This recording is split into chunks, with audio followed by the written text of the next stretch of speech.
अब तेरे को 1 साल हो गए यहाँ आए हुए, अब तो कह रही कि मैंने धर्म परिवर्तन वहाँ कर लिया था, क्या बोलते हैं, पाकिस्तान में। तो बताइए जरा, तो भाई पाकिस्तान में भी तो मंदिर होंगे ना। ये किसी भी मंदिर का नाम ले ले भाई, कि कौन से मंदिर में जाती थी ये पूजा करने के लिए। दूसरा, आप क्या कहते हैं, इसका बयान आता है कि मैं बहुत थक गई हूँ, लोगों ने मुझे परेशान कर दिया है, और मैंने अपने प्यारे भैया जी को बोल दिया है कि अब मेरे बस की नहीं है ये सहना। अब आपने जितनी कड़ी से कड़ी सजा देनी है, आपने जितना कड़ा से कड़ा जो कदम उठाने हैं आप उठाइए, और हमें फांसी की सजा देंगे। हम लोग जो उसके खिलाफ बोल रहे हैं, हमें फांसी की सजा देंगे। हमारे को क्या बोलते हैं, या तो उम्र कैद देंगे, या फिर देखते हैं क्या करते हैं, पहले नोटिस तो आ जाए। तो उनको आदत पड़ गई है भीख मांगने की। पहले भी उन्होंने बोला कि 140 करोड़ लोग हैं, एक एक रुपए भी देंगे तो 140 करोड़ रुपए हो जाएंगे। अरे क्यों देंगे, बेवकूफ है भारत की जनता। जो आपका डेफेमेशन केस, जो भगोड़ी के लिए जो केस लगा हुआ है मानहानि का, उसको हम देंगे, और हम पैसे देंगे, एक एक रुपए हम भरेंगे। क्यों भरेंगे भाई। आप अगर उसको यहाँ पे सह दे रहे हैं, आप हैदर भाई के बीवी बच्चों को यहाँ रख रहे हैं, और आप हैदर भाई को बोल रहे हैं कि ये क्रिमिनल है। तो जो 4 बच्चे हैं ना, वो उस क्रिमिनल की ही औलाद है। तो आप उनको क्यों रख रहे हैं यहाँ पे। हैदर भाई तो आपके लिए आतंकवादी हो गया है, उनके बच्चों को आप यहाँ पे रख रहे हैं, फिर वो बच्चे कहाँ से हो गए भाई। आतंकवादी के बच्चे आतंकवादी होंगे ना, तो क्यों आप उनको यहाँ पे, क्यों आप उनके मामा बने हुए हैं। और आपको किसने हक दिया उनका मामा बनने का। आपने मामा बनने का कौन सा हक अदा कर लिया, और कौन सा आपके पास कागज है, और कौन सा आपने उनके मामा बनने के कौन सी प्रोसीडिंग से गए हुए हो आप। आज एक फेक आयोग बता रही है अपनी कि मैंने धर्म परिवर्तन कर लिया है। जिस बेवकूफ को औरत के लिए पता है धर्म परिवर्तन कैसा होता है। डीएम को लेटर दिया, डीएम के यहाँ से लेटर आता है, 6 महीने पहले ये प्रोसीडिंग करनी पड़ती है। पहले एपी सिंह जी ये बताएं कि आप हैदर भाई को किस बिहाफ पे अरेस्ट करेंगे। आप हमारे लिए बोलते हो कि हम यूट्यूबरों को आप मौत की सजा देंगे, फांसी की सजा देंगे, और हैदर भाई जिसको आप बोलते हो कि टेररिस्ट है, आप मोमिन मलिक साहब को बोलते हो कि आस्तीन का सांप है, आप पराशर सर को बोलते हो आस्तीन का सांप है। आप तो किसी को भी नहीं छोड़ रहे हैं। आप कितने सारे क्राइम करेंगे, कितने सारे क्राइम करेंगे, मुझे समझ में नहीं आ रहा है। और आपके क्राइम करने का औचित्य क्या है। आप किसी पे भी कुछ भी एलिगेशन लगा रहे हैं, आपको समझ में नहीं आता है।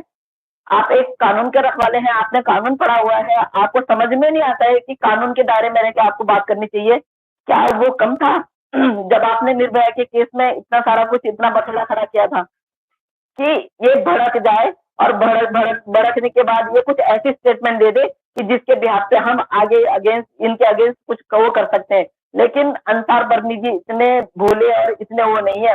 अंसार बरनी जी ने बहुत अच्छा काम किया है, और जो अभी वो लाइव आके जिस तरह से वो काम डाउन होके, कूल डाउन होके जो काम कर रहे हैं, इनको जलन हो रही है कि हम इतना उकसा रहे हैं, तो ये भैया ये भड़क क्यों नहीं रहा है।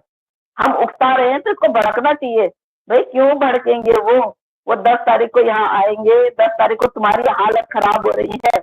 हमारे जो सो कॉल मुंह वाले भाई जी हैं, इतना अच्छा बोलते हैं, इतना अच्छा बोलते हैं कि मोमिन सर ने उनको इनाम के तौर पर 15 करोड़ का एक और नोटिस भेज दिया डिफेमेशन का। तो 10 करोड़ का तो जो चल रहा है वो चल रहा है, 15 करोड़ का एक और चल रहा है, और 1 हफ्ते का टाइम दिया हुआ है। 1 हफ्ते के अंदर अंदर अगर उन्होंने बैकडोर तो बंद कर दिया है अपनी, मोमिन सर ने जो भी करना होगा उनको फ्रंट डोर से ही करना होगा। आके माफी मांगिए, उससे क्या बोलते हैं, सबके सबके सबके सामने माफी मांगिए, जुर्माना भरिए, या डेफर्मेशन केस का जो रकम है 25 करोड़ रुपए, 10 करोड़ का एक चल रहा है, 15 करोड़ का पर कल डाल दिया है, वो दीजिए। देखते हैं, अमीर हो गए हमारे मुंह बोले भाई। कुछ भी नहीं है उनका, सिर्फ लास्ट एंड फाइनल है माफी मांगना, कुछ नहीं, एक पैसा नहीं देंगे।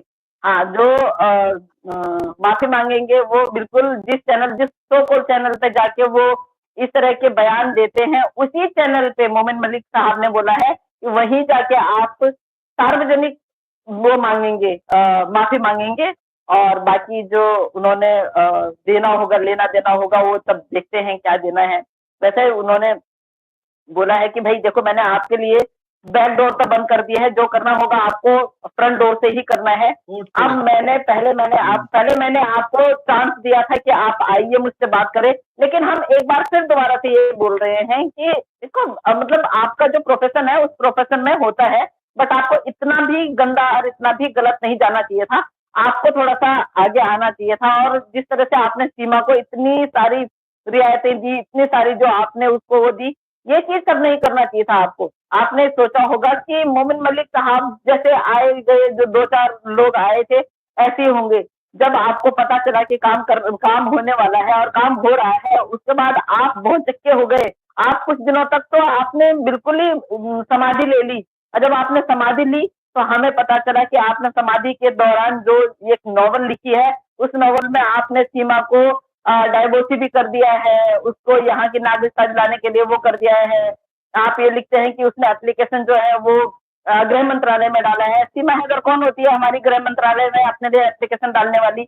एक जिसपे एफआईआर हो रखी है, जो क्रिमिनल है, इल्लीगल आई है, वो हमारे महामहिम राष्ट्रपति जी को गृह मंत्रालय में या वहाँ राष्ट्रपति को क्या लेटर दे सकती है?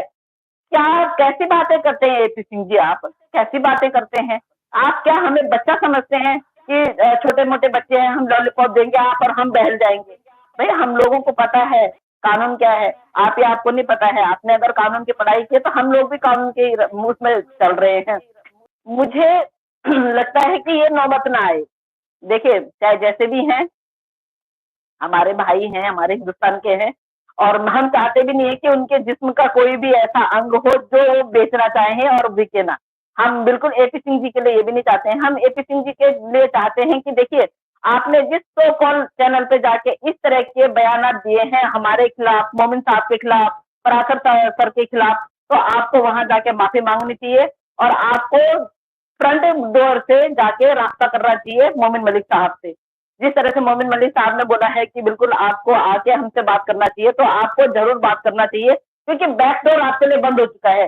क्योंकि जब पहले उन्होंने बोला था कि आप आके हमसे बात करें, अगर आपको चुनाव जीतना है तो मैं आपकी हेल्प करूँगा, मैं आपको गाड़ियाँ दूँगा, मैं आपके लिए हर चीज़ करने के लिए तैयार हूँ, लेकिन आप आके सच्चाई बताएँ।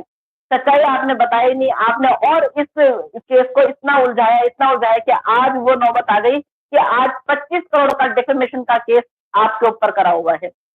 तो ये नौबत आनी ही नहीं थी अगर आप इसको पहले ही सॉर्ट आउट कर देते तो हमें भी लगता है कि आपको सॉर्ट आउट कर देना चाहिए था पहले और इस तरह से जो इनलीगल जो औरत आ रखी है उसका अगर आप धर्म परिवर्तन का आज आज दिखा रही थी, कल दिखा रही थी, कब दिखा रही थी, मैंने देखा नहीं है, मैंने सिर्फ सुनाई है।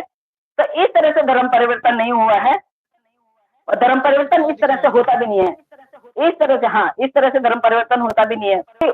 बहुत सारी चीजें ऐसी होती है जिनको हमने राज रखना है, जिनको हमने बिल्कुल ऐसा रखना है कि किसी को पता ना चले कि हमारे पास क्या चीज है क्या नहीं है। बहुत सारे इस केस से रिलेटेड हमारे पास आपके पास भी इतनी सारी बातें होगी जो अभी आप किसी को नहीं बता सकते हैं। जिस तरह मेरे पास है, जिस तरह आपके पास है, जिस तरह मोमिन सर के पास है, अंसार बर्नी जी के पास है, तो बहुत सारे हम लोगों के पास किसी न किसी के पास कुछ न कुछ है।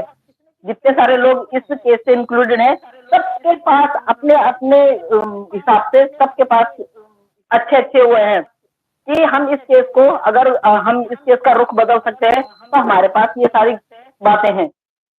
तो इस तरह अगर हम एक दूसरे को बताने लग गए, पब्लिक में बताने लग गए, तो फिर तो हमने तो केस खराब कर देना फिर तो इस तरह से केस खराब हो जाना है। तो किसी पे भरोसा करना, किसी पे भरोसा ना करना, ये हमारे ऊपर डिपेंड करता है। अगर हम किसी का भरोसा नहीं जीतेंगे, तो कोई हम पे भरोसा किस तरह से कर सकता है? और फिर को 1 साल हो गए यहाँ आए हुए, आप तो कह रहे कि मैंने धर्म परिवर्तन वहाँ कर लिया था क्या बोलते हैं पाकिस्तान में। तो बताइए जरा तो, भाई पाकिस्तान में भी तो मंदिर होंगे ना? ये किसी भी मंदिर का नाम ले ले भाई कि कौन सा मंदिर में जाती थी ये पूजा करने के लिए। दूसरा आप क्या कहते हैं, इसका बयान आता है कि मैं बहुत थक गई हूँ, लोगों ने मुझे परेशान कर दिया है और मैंने अपने प्यारे भैया जी को बोल दिया है कि अब मेरे बस की नहीं है ये सहना। अब आपने जितनी कड़ी से कड़ी सजा देनी है, आपने जितना कड़ा से कड़ा जो कदम उठाने हैं आप उठाइए और हमें फांसी की सजा देंगे। हम लोग जो उसके खिलाफ बोल रहे हैं हमें फांसी की सजा देंगे, हमारे को क्या बोलते हैं या तो उम्र कैद देंगे या फिर देखते हैं क्या करते हैं, पहले नोटिस तो आ जाए।